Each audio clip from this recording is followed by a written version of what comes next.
Assalamualaikum semuanya. Apa kabar kalian? Semoga dalam keadaan sehat dan dilancarkan rezekinya oleh Allah. Amin ya robbal alamin. Pada suatu hari yang cerah, suasana Baghdad ramai sekali. Pasar penuh dengan pedagang yang berteriak menawarkan barang dagangan. Kurma manis, dijamin tidak bikin sakit gigi. Minyak wangi dari bangsa Yaman, sekali semprot langsung dilirik mertua. Sementara itu, di tengah keramaian, sebuah rombongan asing datang ke Baghdad. Mereka adalah para pendeta dari negeri jauh, dipimpin oleh seorang pendeta besar yang dikenal sombong, congkak dan merasa dirinya paling pintar di dunia. Konon ia sering berdebat dengan ulama di negerinya, dan selalu merasa menang entah dengan logika atau dengan tipu daya. Pendeta besar itu datang dengan pakaian serba hitam, jubah panjang, salib besar di dada, dan langkahnya penuh kesombongan. Setiap kali ia bicara, murid-muridnya bersorak, seolah-olah setiap kata adalah wahyu dari langit. Begitu mendengar kedatangan rombongan itu, Raja Harun al-Rasyid merasa tertantang. Wah, ini kesempatan bagus. Baghdad akan semakin harum namanya kalau kita bisa menundukkan kesombongan mereka, kata sang raja sambil tersenyum licik. Dan tentu saja siapa lagi yang dipanggil untuk menghadapi mereka kalau bukan Abu Nawas, sang pujangga, filsuf, pelawak sekaligus ahli logika yang terkenal licik dan licin bak buluk di pasar ikan. Panggil Abu Nawas sekarang juga, perintah raja. Tak lama kemudian Abu Nawas datang dengan sorban miring, jubah sederhana dan wajah santai. Ia masuk ke aula istana. Pendeta besar langsung berdiri, menunjuk Abu Nawas dengan nada meremehkan. Jadi, ini yang katanya paling pintar di Baghdad, penampilan saja seperti pengemis jalanan. Abu Nawas tersenyum lebar. Benar, aku memang tampak seperti pengemis. Tapi jangan salah, banyak orang yang penampilannya bagus, otaknya kosong. Aku harap kau tidak termasuk yang itu, wahai pendeta. Para hadirin tertawa, sementara wajah pendeta memerah. Raja Harun al-Rasyid segera menenangkan suasana. Cukup, silakan mulai debat kalian. Pertanyaan pertama dimulai dari pendeta. Pendeta sombong itu maju, mengangkat tangannya dengan gaya dramatis. Setiap tahun, umat Islam memperingati kelahiran nabinya pada tanggal 12 Rabiul Awal. Kalian menyebutnya Maulid Nabi. Katanya itu bukti cinta kalian pada Nabi. Tapi aku ingin tahu, jika kalian benar-benar cinta Nabi, mengapa kalian tidak memperingati hari wafatnya juga? Bukankah itu sama pentingnya? Para murid pendeta bersorak sambil bertepuk tangan. Betul, pertanyaan sangat cerdas. Raja mengangguk serius. Semua mata tertuju pada Abu Nawas. Abu Nawas berdiri dengan tenang. Ia tidak langsung menjawab, melainkan malah balik bertanya, wahai pendeta, apakah engkau senang dengan hari ulang tahunmu sendiri? Pendeta menjawab dengan angkuh, tentu saja, itu hari bersejarah bagiku. Bagus, kata Abu Nawas. Lalu, apakah engkau juga setiap tahun merayakan hari kematian ayahmu atau ibumu? Pendeta terdiam sejenak. Tidak, itu terlalu menyedihkan. Abu Nawas tersenyum nakal. Kalau begitu, engkau sudah menjawab pertanyaanmu sendiri. Umat Islam bersukacita memperingati kelahiran Nabi, karena itu hari penuh cahaya dan harapan. Adapun wafat Nabi adalah duka, dan duka tidak dirayakan. Kau mau rakyat Baghdad menangis seminggu penuh tiap tahun? Kasihan para pedagang tisu, bisa kehabisan stok. Semua orang meledak tertawa. Raja sampai hampir jatuh dari kursinya karena menahan tawa. Namun pendeta itu tidak menyerah. Ia berdiam keras lalu berkata, itu jawaban mengelak. Bukankah wafat Nabi juga penting? Kalau Nabi tidak wafat, bagaimana bisa agama kalian sempurna? Abu Nawas menjawab santai, wafat Nabi memang penting, tapi yang dirayakan adalah awal kebesaran, bukan akhir kehidupan. Kami merayakan lahirnya karena dari situlah rahmat Allah turun. Sementara wafat Nabi adalah kepulangan beliau ke sisi Tuhan. Kau sendiri lebih suka merayakan kelahiran Yesus atau penyaliban Yesus? Pendeta tersedak. Tentu kelahirannya. Kalau begitu, selesai sudah debat kita, kata Abu Nawas sambil tersenyum. Pendeta semakin merah padam. Ia mencoba menyerang dengan logika licik. Baiklah, kalau kalian hanya memperingati kelahiran, berarti kalian hanya setengah cinta. Cinta sejati adalah mendampingi dari lahir hingga mati. Abu Nawas pura-pura mengangguk setuju, lalu berkata dengan lantang, "Wahai Baginda Raja, pendeta ini benar. Mulai tahun depan, mari kita peringati juga hari wafatnya Nabi." Pendeta tersenyum puas. Namun Abu Nawas melanjutkan dengan wajah serius. Tetapi karena tanggal wafat Nabi juga jatuh pada tanggal 12 Rabiul Awal, berarti kalau kita rayakan, sehari penuh orang harus bergembira sekaligus menangis. Bayangkan, pagi-pagi rakyat pesta makan kambing. Siang harinya semua orang wajib meratap. Tidak heran Baghdad bisa gila massal. Semua orang tertawa terbahak-bahak. Pendeta menatap bingung. Mulutnya terbuka, tidak bisa membantah. Namun Abu Nawas tidak berhenti di situ. Ia mendekat ke arah pendeta sambil berbisik, tapi cukup keras terdengar oleh semua orang. Lagi pula, wahai pendeta, jika engkau ingin kami memperingati wafat Nabi, maka engkau juga harus jujur memperingati wafat Tuhanmu sendiri. Bukankah menurut keyakinanmu Tuhan pernah disalib dan wafat? Mengapa kalian tidak punya hari besar untuk bergabung setiap tahun sambil menangis di jalanan? Pendeta terperangah, murid-muridnya ikut kaget.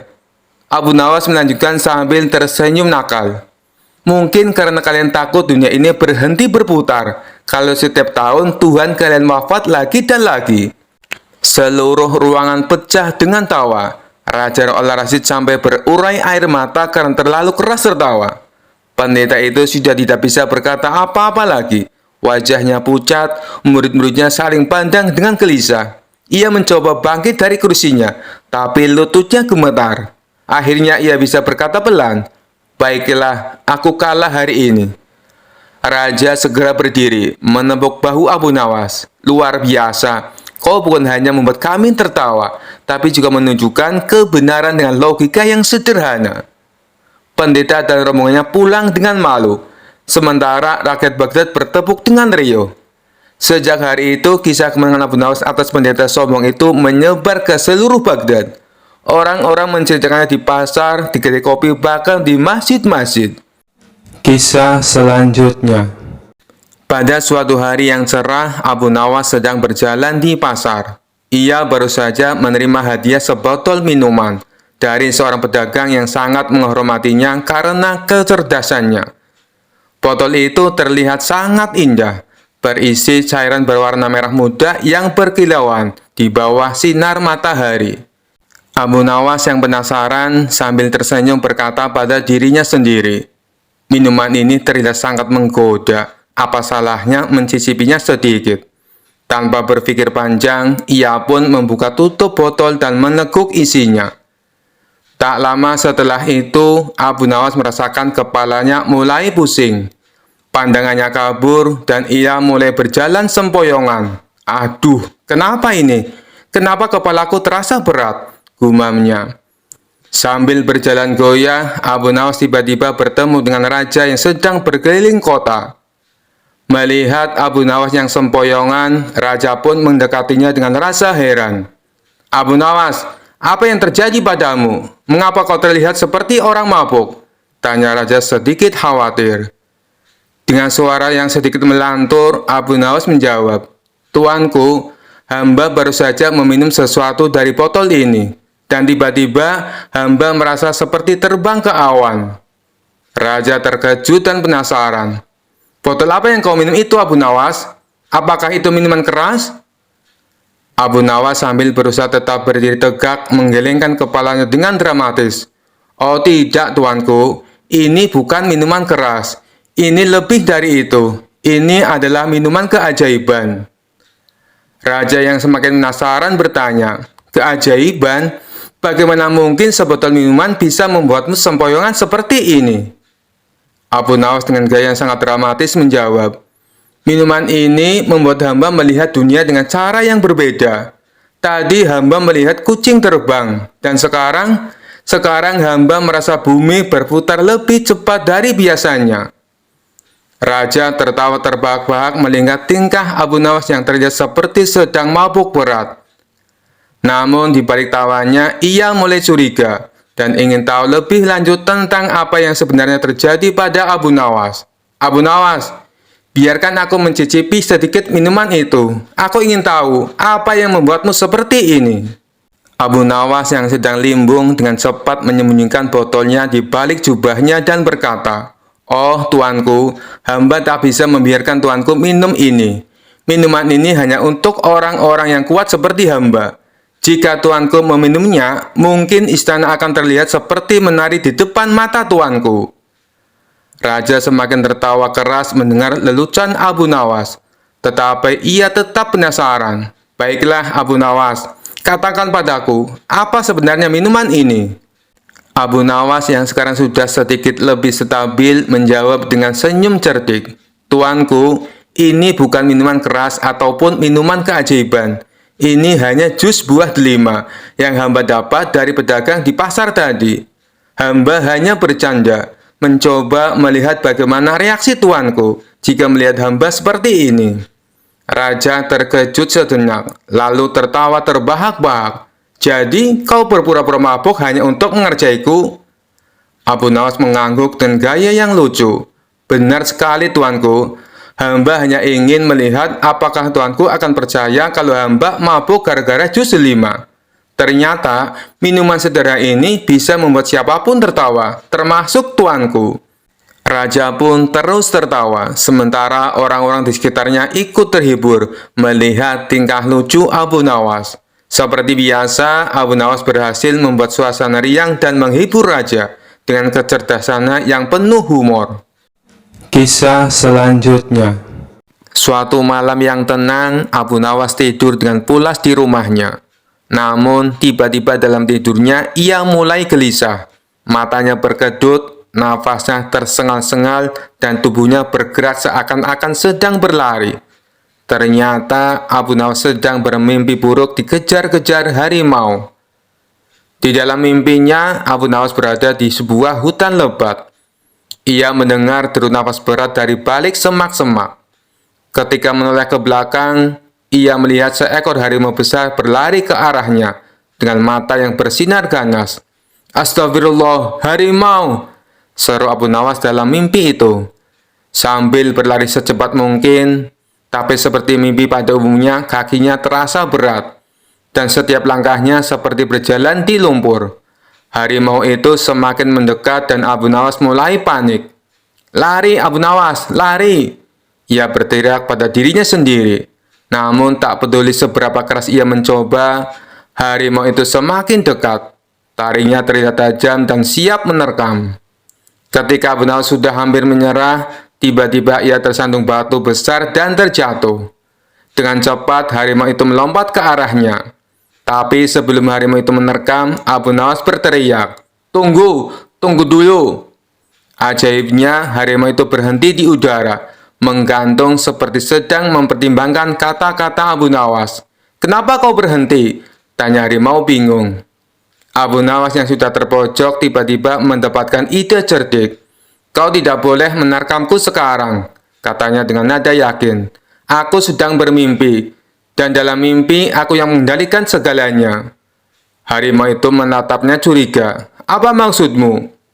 Abu Nawas melanjutkan dengan percaya diri. "Aku bisa mengubahmu menjadi apapun yang aku mau. Bagaimana kalau aku membuatmu jadi kucing manis saja? Atau mungkin seekor ayam?" Harimau itu mulai panik. "Ayam? Tidak, aku tidak mau jadi ayam." Abu Nawas tersenyum lebar. "Lalu bagaimana kalau kita buat kesepakatan? Aku tidak akan mengubahmu jadi ayam, asalkan kau tidak menerkamku." Harimau itu berpikir sejenak, lalu setuju. "Baiklah, kita punya kesepakatan. Aku tidak akan menerkammu." Dengan lega, Abu Nawas mengusap keringat di dahinya. "Bagus, bagus. Sekarang, bagaimana kalau kau pergi dan tinggalkan aku sendirian?" Harimau itu mengangguk, berbalik dan mulai berjalan menjauh. Namun sebelum pergi terlalu jauh, ia menoleh kembali dan berkata, "Ingat Abu Nawas, Lain kali kalau kau bermimpi lagi, jangan buat aku marah. Aku tidak suka diancam jadi ayam. Abu Nawas tertawa dalam mimpinya, merasa telah menang dengan kecerdikannya. Dan saat itu juga ia terbangun. Keringatnya masih membasahi dahi, tapi ia tetap tersenyum lega. Keesokan harinya, para tetangga bertanya, "Abu Nawas, kenapa semalam kau berteriak-teriak dalam tidurmu? Apa kau bermimpi buruk?" Abu Nawas tertawa dan menjawab, "Tidak, hanya mimpi dikejar harimau. Tapi tenang saja, kami sudah membuat kesepakatan. Harimau itu tidak akan berani lagi menerkamku." Kisah selanjutnya. Suatu hari, Abu Nawas merasa ingin menjadi orang yang lebih bijaksana. Dia mendengar bahwa ada seorang guru besar yang sangat terkenal dengan ilmunya. Guru itu terkenal karena menguasai ilmu diam. Sebuah ilmu yang katanya bisa membuat seseorang tampak sangat bijaksana hanya dengan diam. Abu Nawas sangat penasaran dan dia pun berangkat menemui guru besar itu. Setelah berjalan jauh dan melewati berbagai rintangan, akhirnya Abu Nawas sampai di rumah guru besar. "Guru, aku ingin belajar ilmu diam," kata Abu Nawas dengan penuh semangat. Sang guru tersenyum dan berkata, "Baiklah Abu Nawas, untuk belajar ilmu diam, kamu harus melewati satu ujian sederhana. Kamu harus diam selama 1 minggu penuh, tidak berbicara sepatah kata pun. Jika kamu berhasil, maka kamu akan menguasai ilmu ini." Abu Nawas merasa ini tantangan yang mudah. Hanya diam, tentu saja aku bisa, pikirnya. Tanpa ragu, dia menerima tantangan itu. Hari pertama, Abu Nawas pergi ke pasar. Dia berjalan dengan tenang dan tidak mengeluarkan satu pun kata. Orang-orang di pasar terkejut melihat Abu Nawas yang biasanya cerewet. Kini diam 1000 bahasa. Mereka bertanya-tanya, apakah Abu Nawas sakit? Tapi Abu Nawas tetap diam. Hari kedua, tetangganya datang meminta tolong untuk memindahkan barang berat.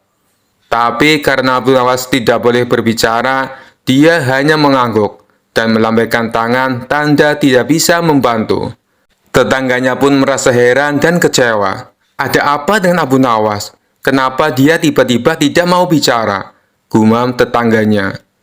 Hari ketiga, Abu Nawas pergi ke rumah temannya untuk makan malam. Temannya menyajikan hidangan yang luar biasa enak. Namun saat temannya menanyakan pendapatnya tentang makanan, Abu Nawas hanya tersenyum dan tetap diam. Temannya menjadi bingung. Apakah masakanku tidak enak sampai Abu Nawas tidak mau berkomentar, pikirnya. Hari keempat, seorang anak kecil mengetuk pintu rumah Abu Nawas dan bertanya, "Paman, di mana arah ke rumah sakit?" Tapi karena Abu Nawas sedang belajar ilmu diam, dia hanya menunjuk ke arah yang salah tanpa bicara apa-apa. Anak kecil itu pun akhirnya tersesat dan malah berakhir di kandang kambing. Hari kelima, Abu Nawas sudah mulai merasa sulit. Diam selama ini ternyata melelahkan. Dia rindu untuk tertawa, bercanda, dan bercerita dengan orang-orang. Namun, dia tetap teguh berusaha menyelesaikan tantangan ini. Pada hari ketujuh, Abu Nawas datang lagi ke rumah sang guru. "Guru, aku sudah diam selama 7 hari. Apakah sekarang aku sudah menguasai ilmu diam?" Sang guru tertawa kecil dan berkata, "Abu Nawas, ternyata diam itu tidak selalu membuat kita bijaksana. Terkadang kita justru perlu berbicara untuk membantu orang lain dan membuat hidup lebih ceria." Abu Nawas terkejut, namun dia menyadari betapa benarnya kata-kata guru itu. Dengan senyum lebar di wajahnya, dia berkata, "Wah, ilmu diam ternyata lebih sulit dari yang kukira. Terima kasih, guru. Aku akan kembali berbicara lagi, dan kali ini aku akan memilih kapan harus bicara." Kisah selanjutnya. Cara dan kapan harus diam. Suatu hari, Abu Nawas sedang duduk di warung kopi favoritnya. menikmati segelas teh sambil mendengar cerita orang-orang di sekitarnya. Tiba-tiba seorang ulama terkenal dari negeri tetangga datang menghampiri dan duduk di sebelahnya. "Abu Nawas, aku dengar kau orang yang pandai," kata ulama itu dengan nada menantang. "Bagaimana jika kita berdebat soal agama, terutama tentang kitab Injil?" Abu Nawas tersenyum sedikit terkejut, tapi ia tidak pernah menolak tantangan, apalagi yang menghibur. "Baiklah, tapi apakah kita bisa melakukannya dengan cara yang santai dan tidak terlalu serius?" Ulama itu menyetujui syarat tersebut. "Baik, Abu Nawas, pertanyaanku sederhana. Apakah kau tahu apa yang tertulis dalam kitab Injil?" Abu Nawas mengusap janggutnya, berpikir sejenak. "Aku tahu ada banyak hal yang tertulis di dalamnya. Tapi menurutku yang paling penting adalah pesan-pesan tentang kasih dan perdamaian." Ulama itu tersenyum sinis. "Abu Nawas, kau licik sekali. Itu jawaban umum. Aku ingin tahu sesuatu yang lebih mendalam. Bisakah kau menyebutkan satu ayat saja dari kitab Injil?" Abu Nawas mengerutkan dahi, lalu dengan santai berkata, "Baiklah, tapi kita harus adil. Sebelum aku menjawab pertanyaanmu, biarkan aku bertanya satu hal padamu." Ulama itu menyetujui tantangan balik tersebut. "Silakan Abu Nawas." Abu Nawas kemudian berkata, "Kau tentu tahu bahwa kitab Injil ditulis dalam bahasa Aram, Ibrani, dan Yunani kan? Jadi, tolong sebutkan satu ayat dari kitab Injil dalam bahasa aslinya." Ulama itu terdiam sejenak lalu berkata, "Tentu saja aku tidak bisa, karena aku tidak fasih dalam bahasa-bahasa itu." Abu Nawas tertawa kecil. "Nah, kau bertanyaku soal kitab Injil, tapi kau sendiri tidak bisa menyebutkan satu ayat dalam bahasa aslinya. Jadi, bagaimana kita bisa berdebat soal sesuatu yang tidak kita pahami sepenuhnya?" Ulama itu terperangah, sementara orang-orang di warung mulai tertawa mendengar kecerdasan Abu Nawas. Ulama itu pun tersenyum kecut, tahu bahwa ia kalah dalam perdebatan yang tampaknya sederhana, tapi penuh kelicikan. "Baiklah Abu Nawas, kau menang kali ini," kata ulama itu dengan nada mengakui.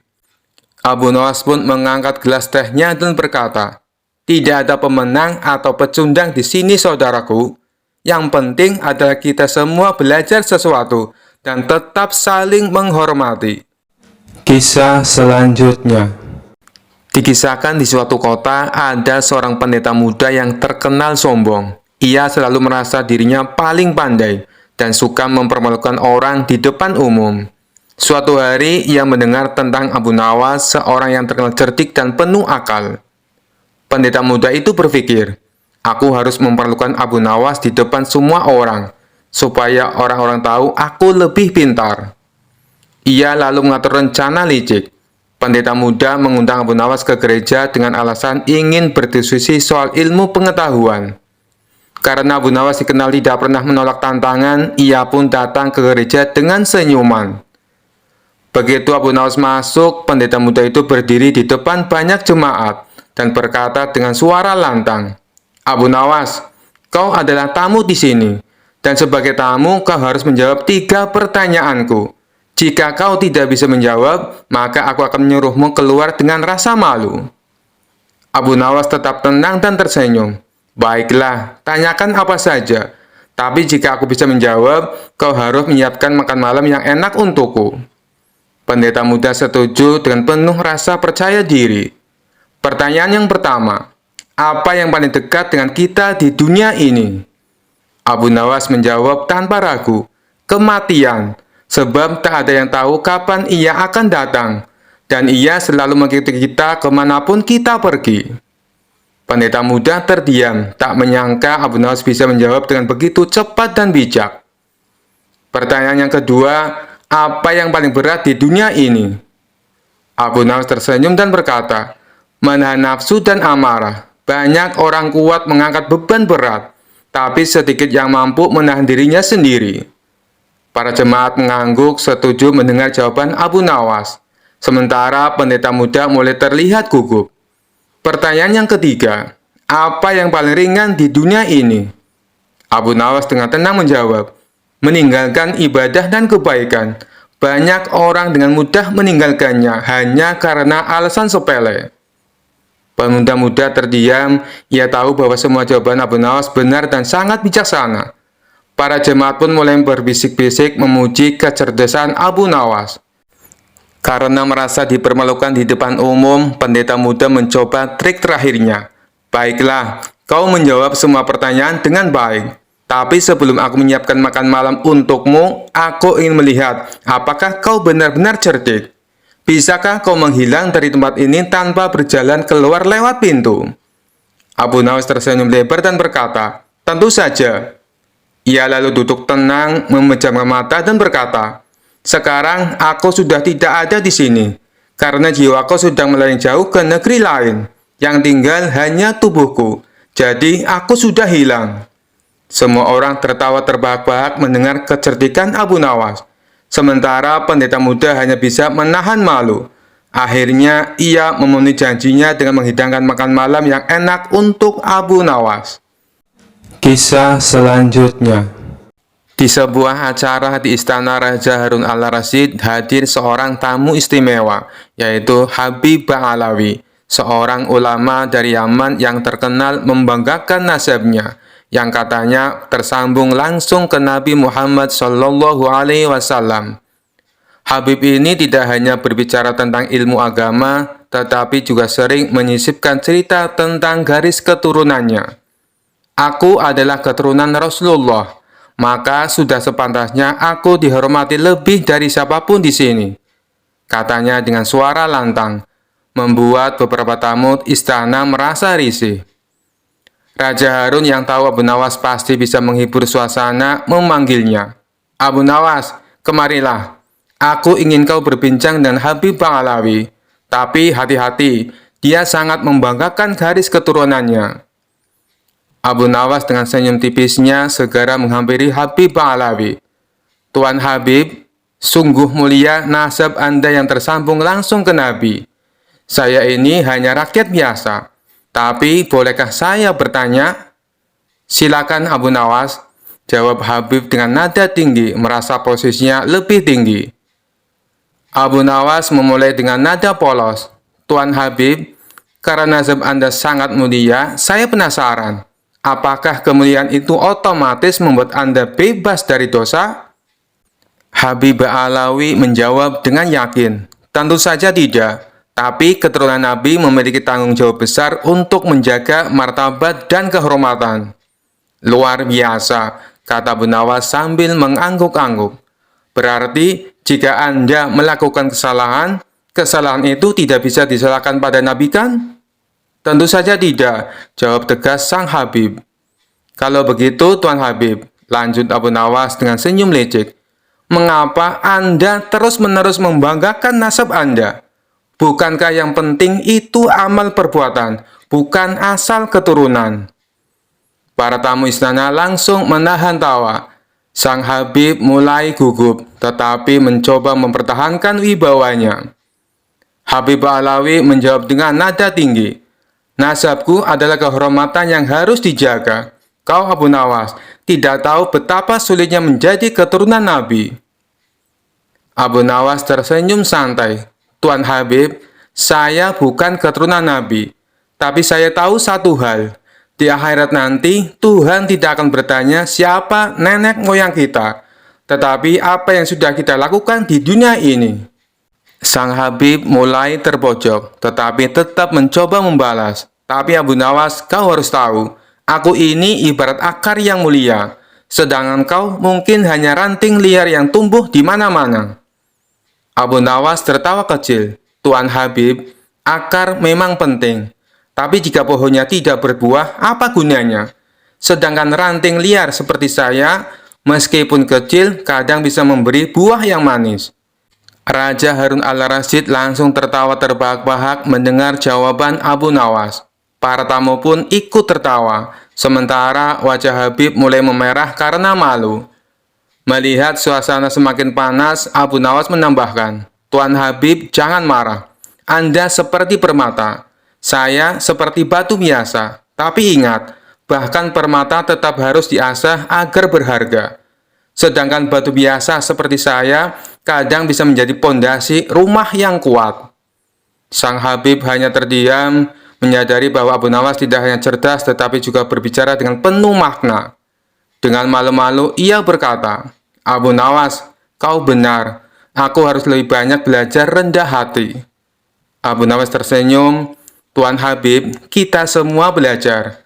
Saya pun belajar dari Anda. Tapi jangan terlalu sering bicara tentang nasab, karena Tuhan menilai dari hati, bukan dari silsilah."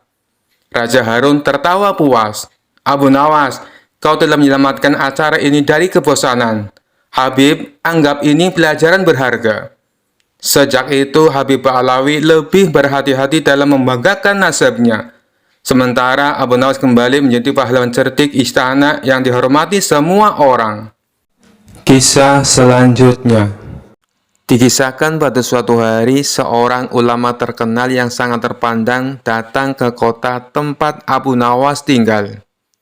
Ulama tersebut dikenal suka berdebat dan selalu ingin menunjukkan bahwa dirinya paling benar. Mendengar tentang Abu Nawas yang cerdik, ulama itu merasa tertantang dan berniat menguji kepintaran Abu Nawas. "Abu Nawas, aku mendengar kau orang yang terkenal cerdik dan selalu punya jawaban untuk segala hal. Mari kita berdebat tentang satu hal penting. Apa itu kebenaran?" Tantang sang ulama di hadapan banyak orang. Abu Nawas tersenyum santai. "Baiklah, wahai ulama besar, mari kita debatkan kebenaran. Kau duluan, silakan jelaskan apa itu kebenaran."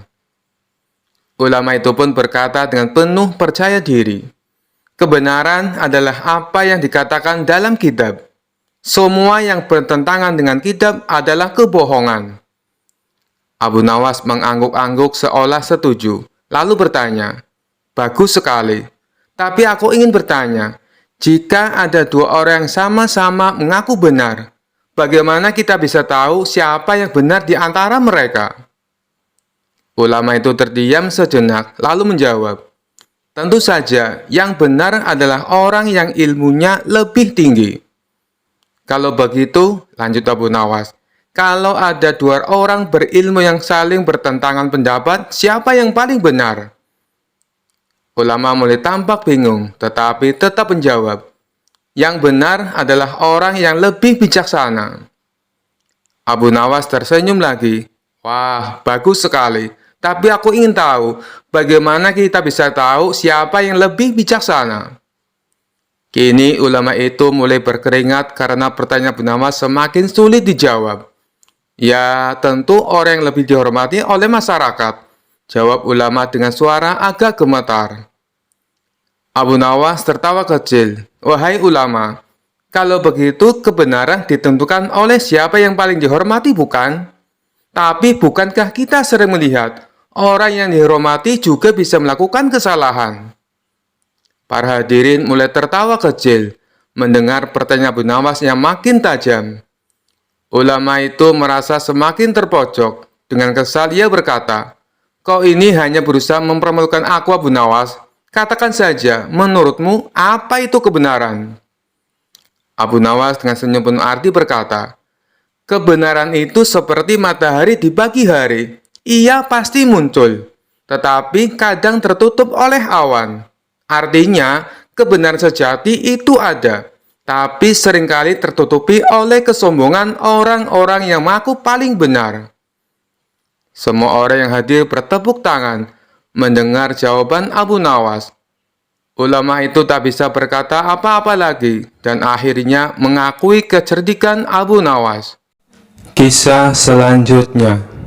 Suatu sore, Abu Nawas berjalan melewati sebuah sumur tua di tepi desa yang sudah lama dikenal angker.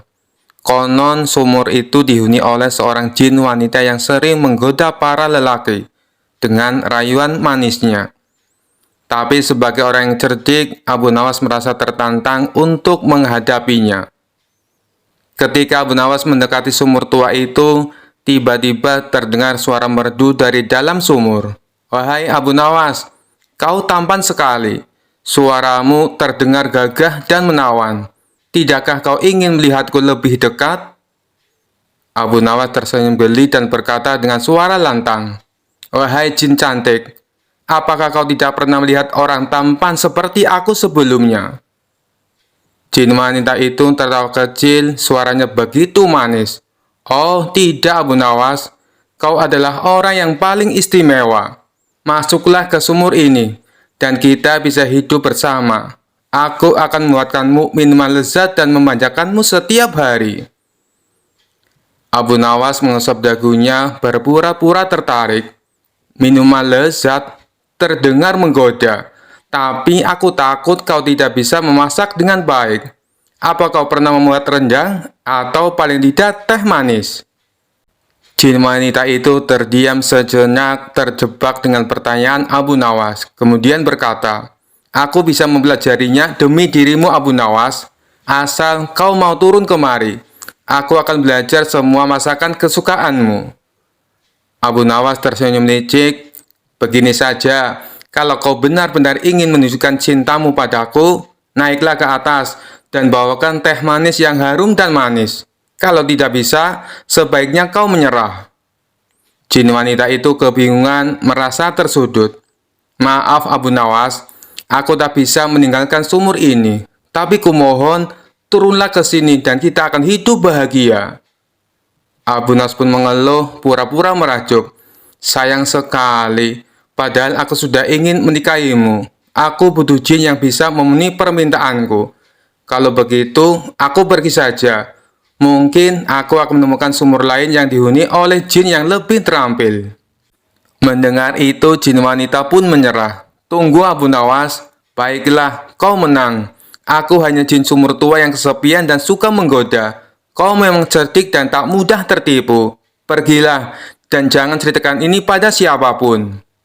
Abu Nawas tertawa bahak-bahak sambil menjauh dari sumur. "Baiklah, wahai jin, anggap saja ini rahasia kecil kita. Tapi lain kali kalau mau merayu orang, belajarlah memasak dulu." Sejak hari itu, sumur tua itu tak lagi mengeluarkan suara. Para warga pun kagum dengan kecerdikan Abu Nawas yang berhasil mengerjai jin wanita sumur tua tanpa sedikit pun gentar. Kisah selanjutnya. Dikisahkan Abu Nawas mempunyai tetangga yang licik yang bernama Abu Jahal.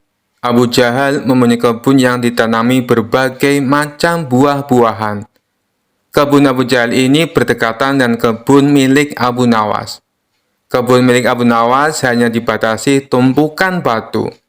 Sedangkan Abu Jahal berkeinginan menambah luas area kebunnya. Abu Jahal berpikir keras agar keinginannya bisa terwujud. Hal ini sampai membuatnya dia susah untuk tidur. Kemudian terlintas niat jahat di benaknya. "Aku harus melakukannya sekarang, mumpung waktunya sudah malam," pikir Abu Jahal. Di tengah malam gelap gulita, Abu Jahal langsung pergi menuju kebun miliknya.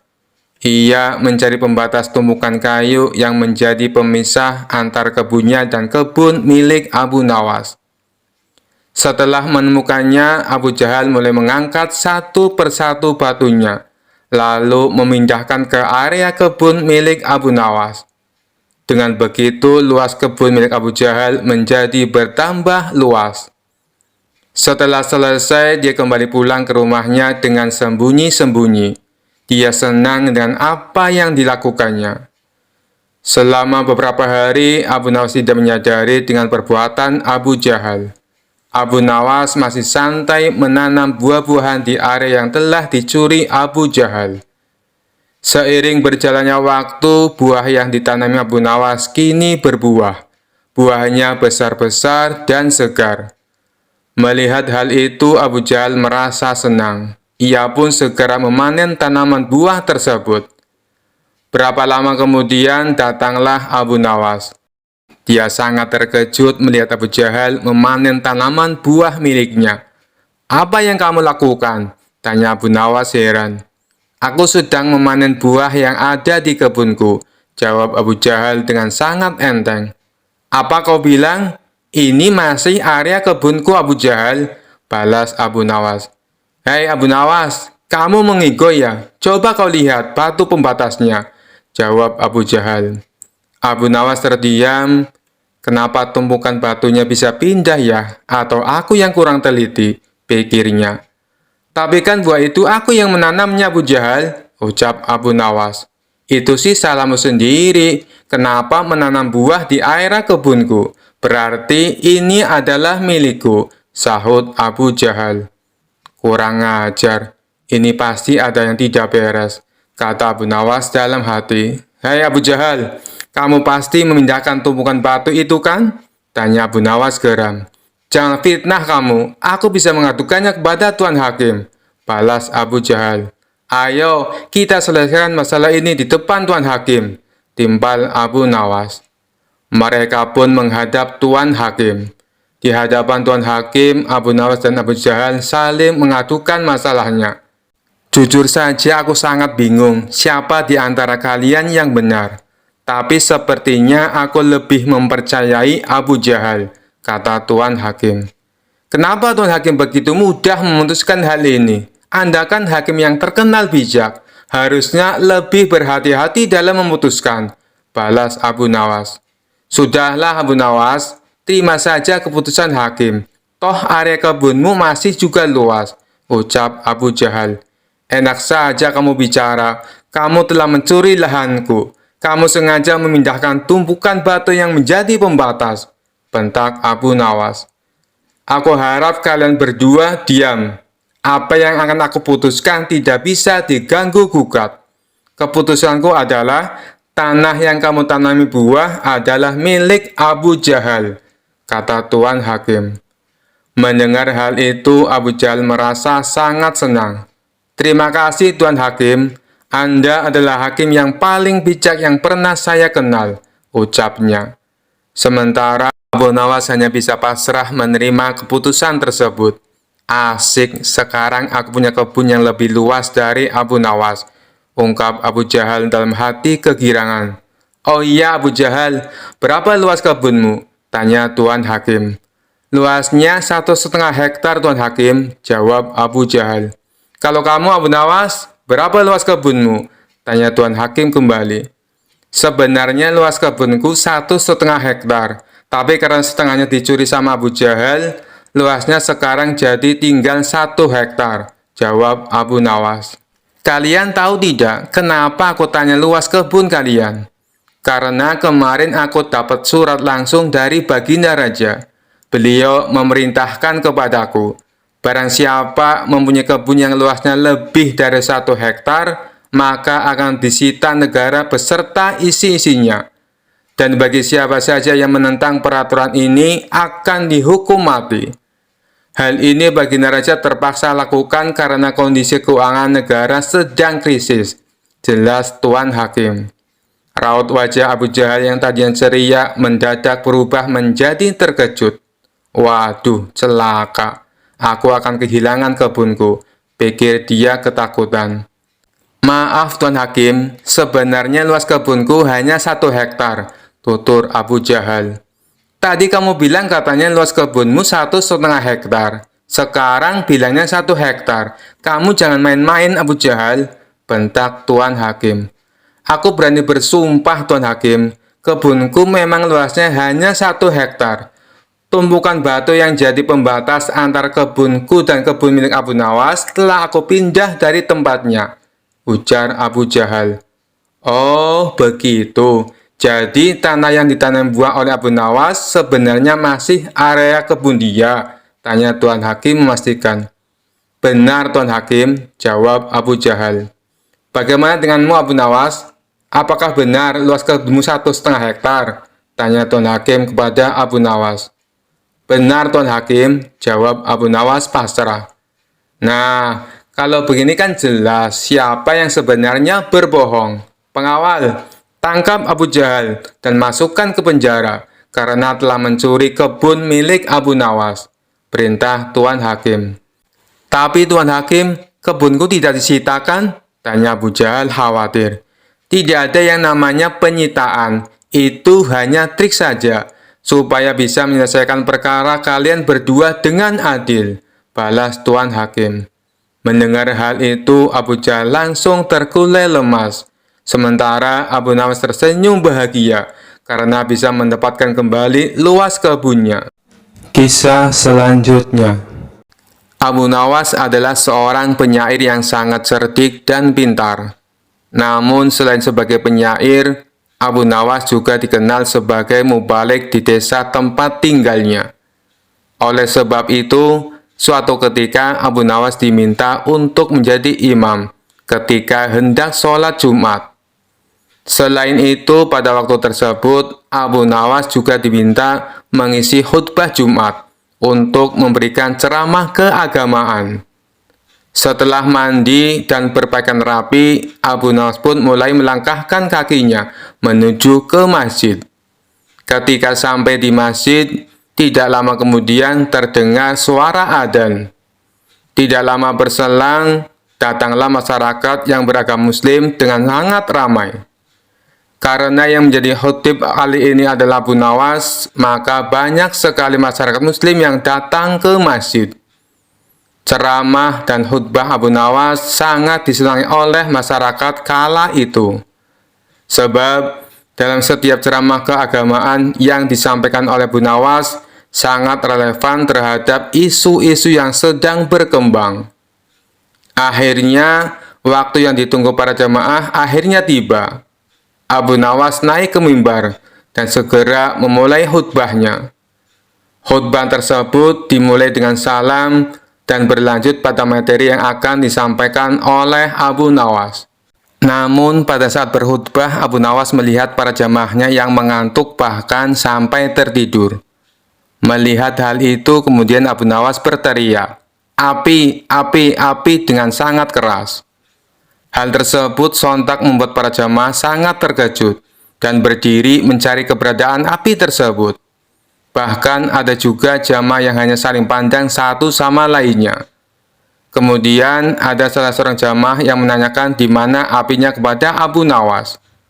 Walau ada yang bertanya tentang demikian, Abu Nawas tetap melanjutkan khutbahnya.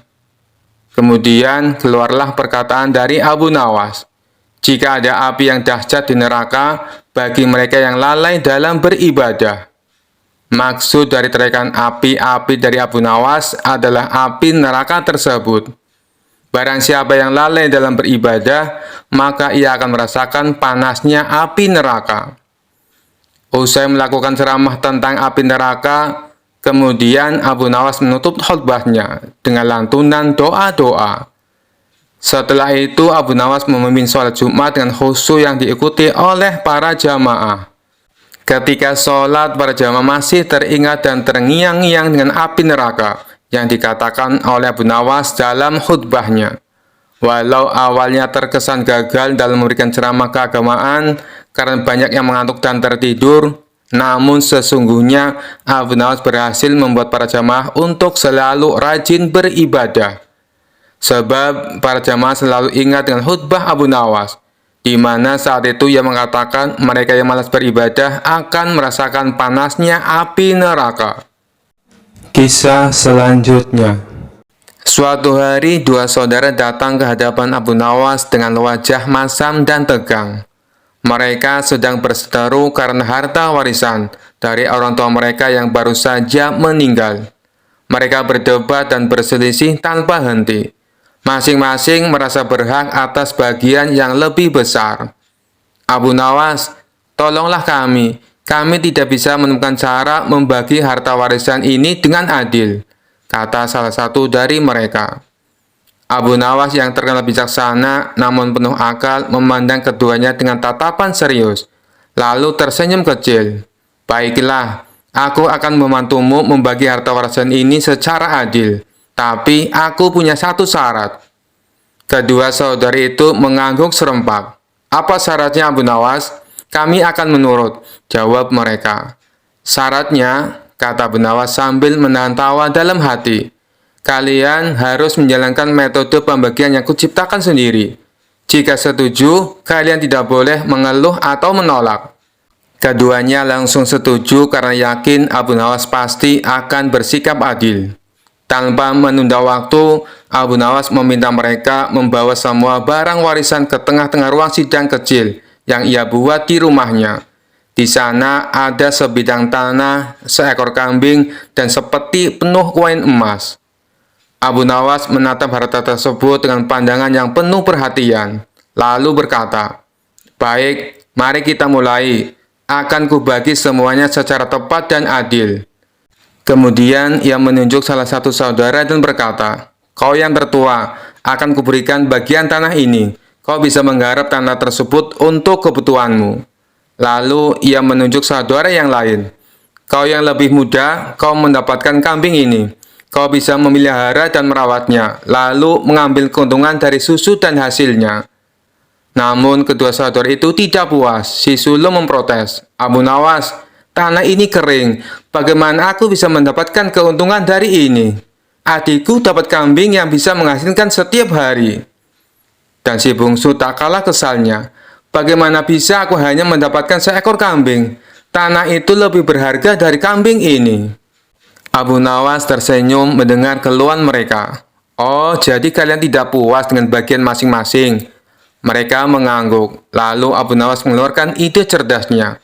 "Kalau begitu, kita ubah pembagiannya. Yang tertua akan mendapatkan kambing, sedangkan yang muda akan mendapatkan tanah," katanya.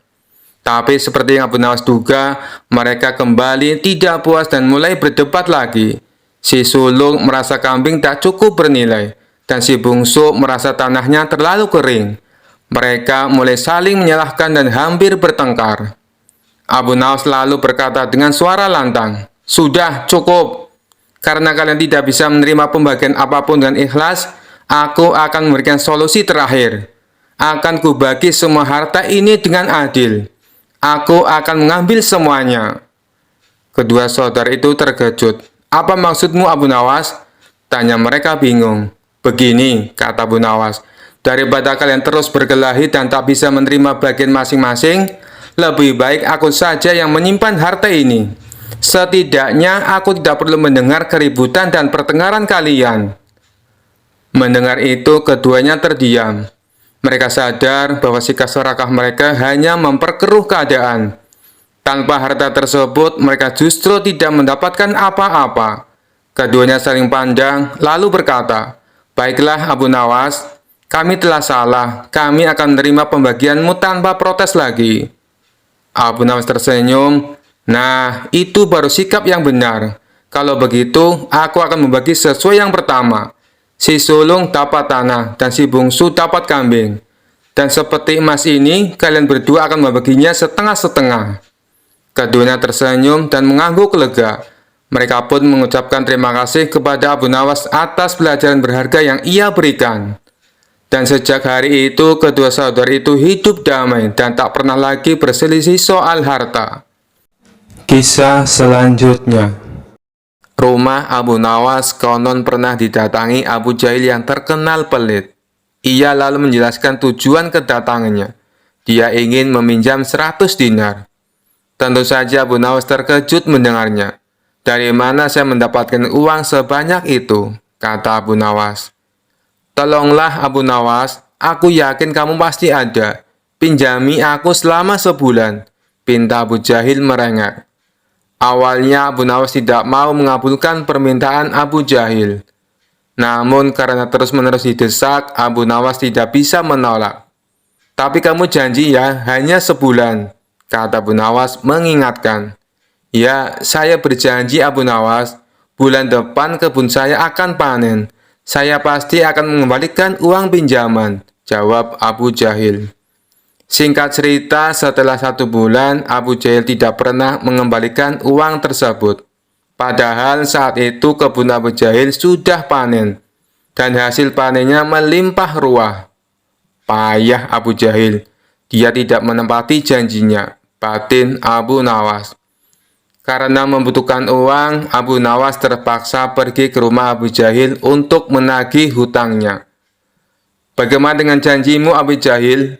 Katanya kamu akan mengembalikan uang itu dalam waktu sebulan," kata Abu Nawas. Abu Jahil menjawab bahwa dia tidak bisa membayar hutangnya. Ia beralasan bahwa uang hasil kebunnya digunakan untuk mengobati saudaranya yang sakit. "Jangan khawatir Abu Nawas, saya pasti akan membayar bulan depan," kata Abu Jahil. Mendengar jawaban Abu Jahil, Abu Nawas sangat kecewa. Akhirnya dia pulang tanpa membawa uang sepeser pun. Beberapa hari kemudian, Abu Nawas mendengar kabar bahwa Abu Jahil sering mengundang teman-temannya untuk berpesta di rumahnya. Mendengar hal tersebut, Abu Nawas menjadi emosi. "Kurang ajar," katanya, dia kekurangan uang, tetapi dia malah sering mengadakan pesta, gerutu Abu Nawas. Abu Jahil pasti tidak akan membayar hutangnya karena 1000 alasan. Akhirnya Abu Nawas mendapat ide untuk mengerjai Abu Jahil. Keesokan harinya, Abu Nawas pergi ke desa seberang untuk menemui sahabatnya. Dia mulai menyusun strategi dan meminta bantuan seorang teman. Setelah strateginya matang, Abu Nawas segera mendatangi rumah Abu Jahil. "Mengapa kamu ke sini, Abu Nawas? Aku kan sudah bilang, jika mengembalikan uangnya itu bulan depan," kata Abu Jahil.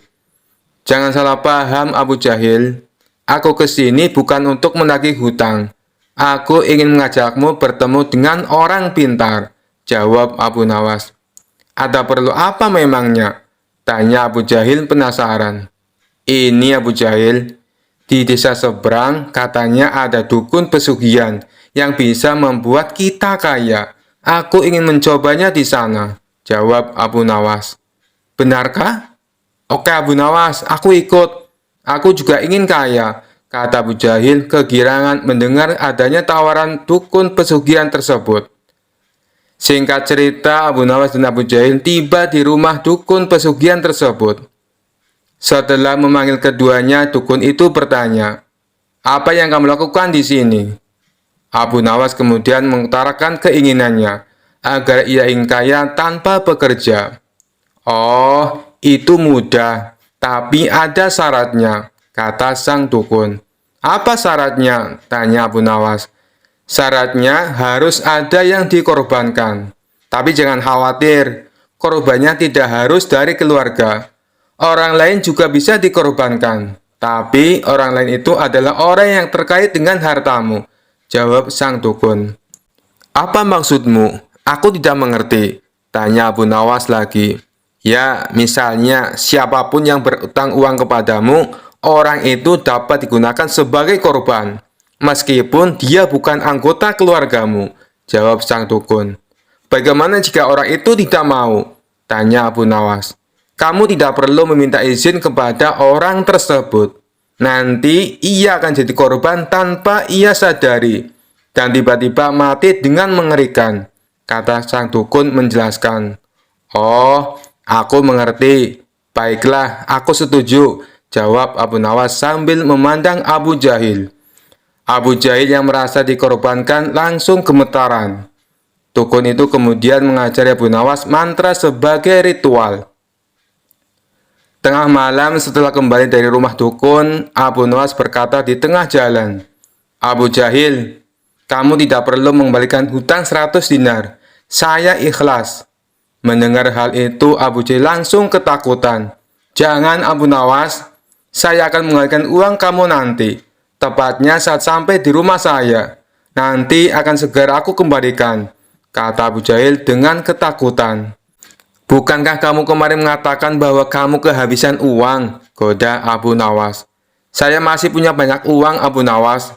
Aku sengaja berbohong padamu," kata Abu Jahil.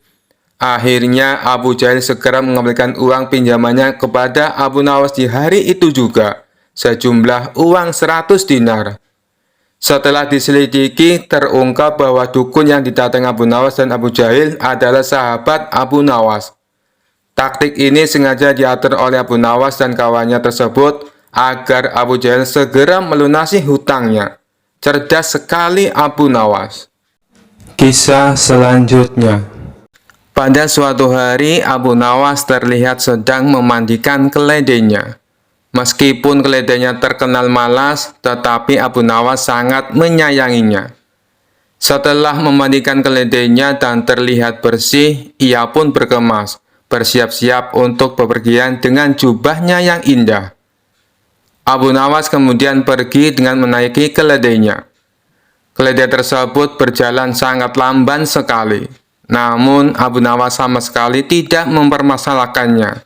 Jarak yang hanya 1 kilometer saja harus ditempuhnya sampai berjam-jam lamanya. Di tengah perjalanan, Abu Nawas berpapasan dengan kawan lamanya. "Abu Nawas, kamu mau kemana?" tanya kawan lamanya itu. "Aku mau sholat Jumat di kampung tetangga," jawab Abu Nawas. Mendengar jawaban Abu Nawas, kawannya pun menjadi heran. "Loh, tapi ini kan masih hari Kamis." Abu Nawas kembali menjawab, "Iya, aku tahu. Tapi keledaiku ini amat istimewa. Ia lamban sekali kalau berjalan. Aku sudah bersyukur kalau besok bisa tiba di masjid tepat pada waktunya." Kawannya itu pun hanya bisa melongo mendengar jawaban Abu Nawas. Sekian dulu perjumpaan kita kali ini. Sampai bertemu lagi di kisah-kisah selanjutnya. Terima kasih yang sudah subscribe dan setia menonton channel ini. Wassalamualaikum warahmatullahi wabarakatuh.